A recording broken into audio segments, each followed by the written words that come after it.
एक सुंदर सी कन्या अनामिका कॉलेज में अपना ग्रेजुएशन पूरा करती है। तभी उसकी मुलाकात एक लड़के राहुल से होती है। राहुल भी बहुत स्मार्ट और माता पिता का आज्ञाकारी बेटा है। दोनों एक दूसरे को पसंद करने लगते हैं। दोनों का ग्रेजुएशन पूरा होता है। राहुल अपने शहर में जॉब करने लगता है और लड़की भी एक अच्छी जॉब कर रही है। दोनों ने निर्णय लिया कि अब माता पिता से शादी की बात करने का वक्त आ गया है। लेकिन परेशानी यह है कि दोनों की कास्ट अलग अलग है। अनामिका ब्राह्मण है और राहुल राजपूत। राहुल के समाज में दहेज बहुत ज़रूरी है, जो कि नकद में होता है। उसके अलावा कई तरह के गिफ्ट्स और गहने की भी मांग की जाती है। राहुल ने अनामिका को यह स्थिति स्पष्ट की और कहा, घर वालों को मनाओ, अगर तुम सभी मांगे पूरी करवाती हो तो मेरे माता पिता तुम्हें पलकों पर बैठाएंगे। अनामिका ने अपने माता पिता से यह बात कही।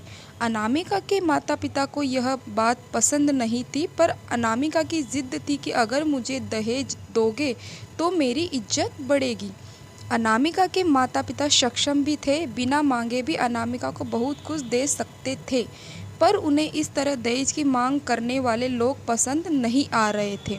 लेकिन माता पिता अनामिका की खुशी चाहते थे। उन्हें यह डर था कि कहीं उनकी बेटी ये ना सोचे कि वे अपनी बेटी को कुछ देना नहीं चाहते, इसलिए उन्होंने सभी शर्तें मानी। शादी में राहुल को कार, फ्लैट, फर्नीचर के साथ 50 लाख नकद दिए। साथ ही अनामिका को गहने भी दिए गए और सभी रिश्तेदारों को गिफ्ट्स और कपड़े भी दिए। शादी बहुत धूमधाम से की गई, कोई कमी नहीं छोड़ी गई। अनामिका को मन ही मन यह गुमान था कि कास्ट अलग होने के बावजूद माता पिता ने उसकी शादी ससुराल के हिसाब से की।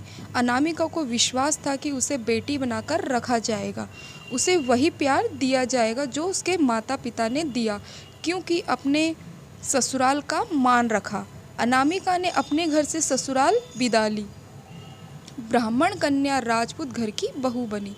ससुराल में बहुत ज़्यादा पर्दा प्रथा थी। बहू को मनचाहा खाने तक की स्वतंत्रता नहीं थी। कितनी भी भूख क्यों ना हो, घर की बहू सबके खाने के बाद ही खाएगी। यहाँ तक कि उसे घर के पुरुषों के सामने बैठने तक की इजाज़त नहीं थी। अनामिका ने इस बात पर एतराज़ दिखाया, पर उसकी किसी ने ना सुनी। राहुल ने भी यह बोलकर मुंह फेर लिया कि यह तो परंपरा है। अनामिका को जो गुमान था वो धरा के धरा रह गया। उसे अपने माता पिता की बात याद आई। जब उन्होंने समझाया था तो वह उनसे बहुत लड़ी थी। उसने ससुराल में बात करने का फैसला किया। अनामिका ने अपने सास ससुर और पति से बात की, लेकिन उन्होंने नहीं सुनी और उसे बहुत बेरहमी से पीटा गया। अनामिका ने कभी ऐसा व्यवहार नहीं देखा था। उसे जिस लाए हुए दहेज पर घमंड था वह चूर चूर हो गया था। अनामिका को पिता से बात करने में भी शर्म महसूस हो रही थी और इसी कश्मकश में एक दिन अनामिका ने अपने आप को ख़त्म कर दिया। माता पिता को जब यह पता चला तो उन्हें अपनी गलती का एहसास हुआ कि वक्त रहते समझा होता तो बेटी साथ होती। जो लोग दहेज पर बेटे की शादी करते उनकी सोच हर तरह से छोटी होती है। जो बेटे को नीलाम कर सकते वो किसी और की बेटी को कैसे अपनी बेटी बना सकते हैं। दहेज कभी खुशियों की चाबी नहीं बन सकता, यह बात सभी को समझनी होगी। इस दहेज प्रथा की कहानी में आपने पढ़ा होगा कि माता पिता ही नहीं, लड़की की सोच भी दहेज को सपोर्ट कर रही थी। कई बार लड़कियों को दहेज का गुमान हो जाता है, पर जो लोग लोभी होते हैं वो कभी अच्छे नहीं हो सकते। यह बात सबको समझने की ज़रूरत है। कहानियाँ जीवन में बहुत मायने रखती है। कई बार बड़ी से बड़ी डिग्री भी ज्ञान नहीं देती है और एक छोटी सी कहानी जीवन बदल देती है। शिक्षाप्रद कहानी को आधार बनाकर अपने बच्चों को जीवन का सच्चा ज्ञान दें। दोस्तों, आपको ये कहानी कैसी लगी है?